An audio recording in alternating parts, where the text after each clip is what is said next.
So title of our project for the CSC 430 and 530 class is Disaster Shelter Management System, and the members are John, Likit, Mansa, and Samuel.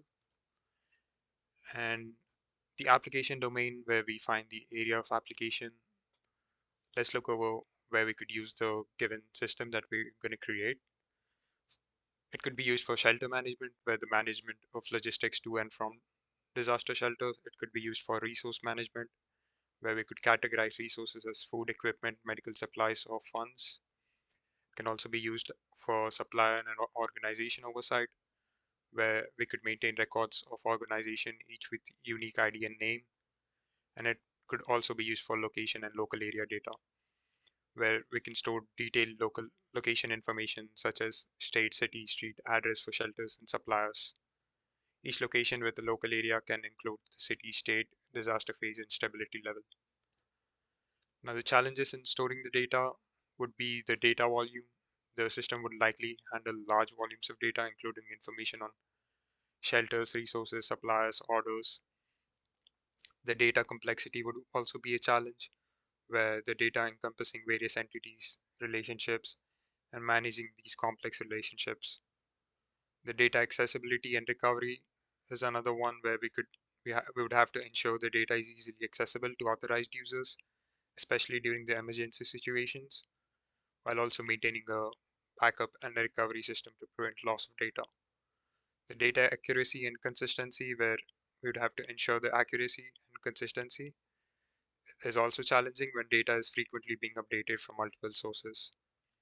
The unpredictable nature of supply chain disruption, where the data must be capable of real-time updates to reflect current supply chain status, is also one of them.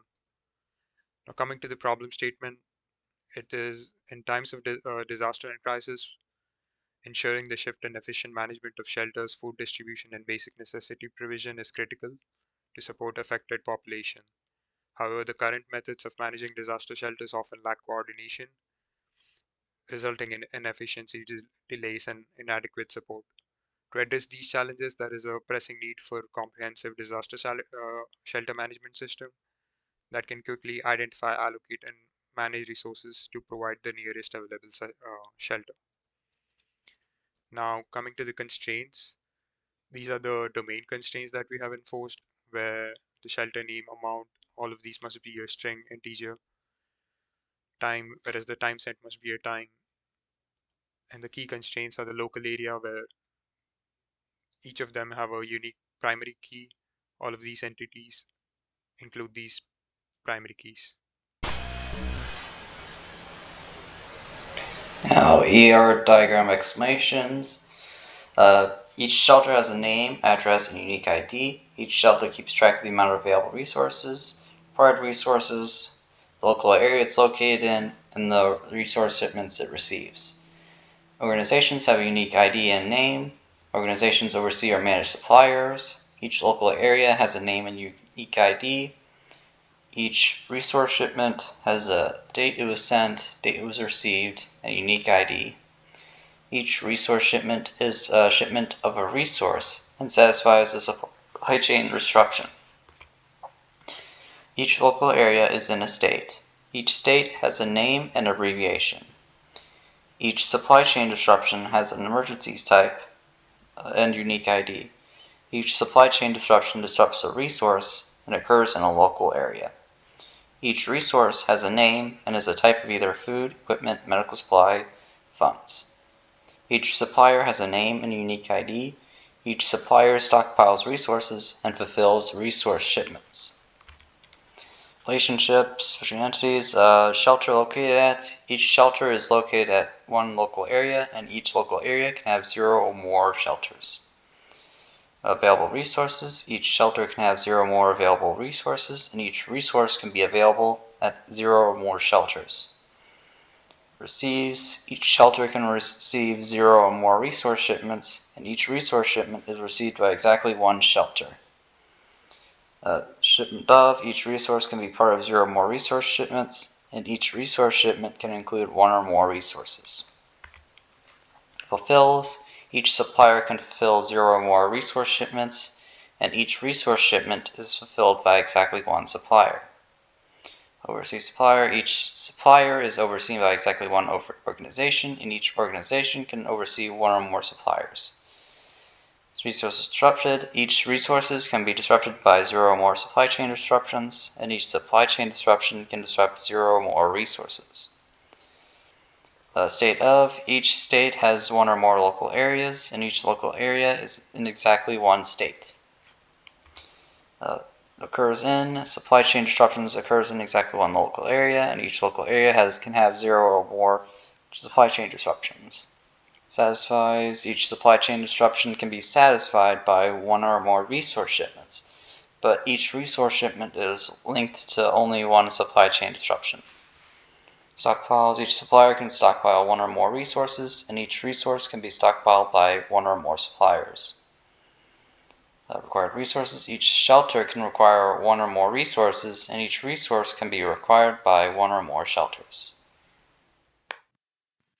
So this is the entity relationship model for the previously described requirements. You can see here that resource is tied heavily to every single major system in the entire database. So resources are stockpiled by suppliers. Resources are available and required by shelters. Resources are disrupted by a supply chain disruption. This is all to make it to where it is that whenever we have a supply chain disruption, an emergency happen, like say Katrina, there shall be multiple supply chain disruptions entered for every single resource for every single area to make tracking easier.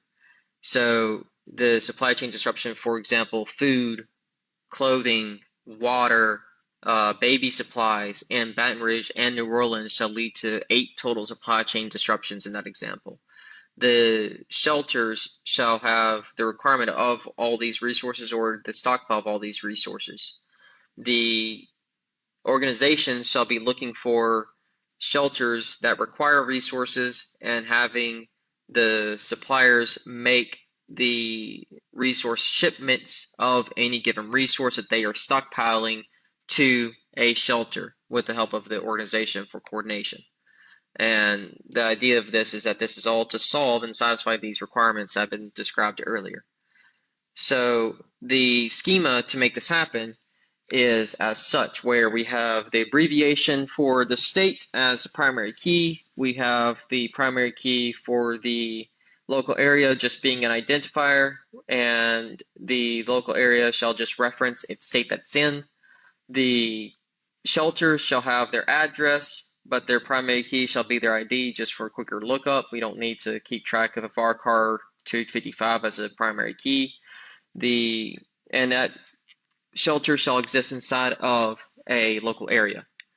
The resource in question shall just exist because all of its relationships were 0 to N, 0 to M in the previous ER table. We don't have any foreign keys here. The organizations likewise have a 0 to N, 0 to M. They don't have to be in control of anything. And the primary key of the organization is just an identifier, and they just have their name. Next up, we have the supply chain disruption, and that is a disruption ID primary key that is auto-incremented just for ease of use. And so that is just going to disrupt a resource in a local area, and that is just a foreign key reference to the resource and a foreign key reference to the local area that is disrupted. The resource shipments that occur to satisfy those previously described supply chain disruptions shall have the foreign key reference for its resource that it's shipping and the shelter that it's going to. The date that is received and the date that it is sent can be fulfilled later inside the system once it's actually been sent and once it's actually been received, and their primary key is just a shipment ID. The supplier shall only reference the foreign key of the organization with its primary key being the supplier ID. The stockpiles are going to be tied directly to the supplier ID and the resource ID as the primary key, with both of those being foreign keys. And the shelter available resources is going to reference the shelter ID and the resource ID as its foreign key, both of which are going to be foreign keys, and the amount, which is to represent how much is available at any given shelter.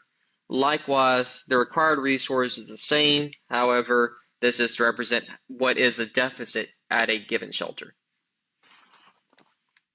So, as per the ER diagram, at the local level constraint, these are the constraints: technical infrastructure training, data accessibility and reliability, supply chain management. Coming to the technical infrastructure and training, they need reliable equipment and trained staff to run the system, even when the things break down. Data accessibility and reliability. Accurate real-time info about the resources, shelter, safety is crucial, but disaster can disrupt data flow. For any system, data plays the crucial role, but sometimes during the disaster, there will be disparities in data flow that makes the difficult to get the accurate real-time information about the resources and shelter. And finally, supply chain management.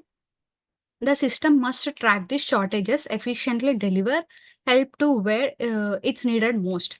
And coming to the state level constraints.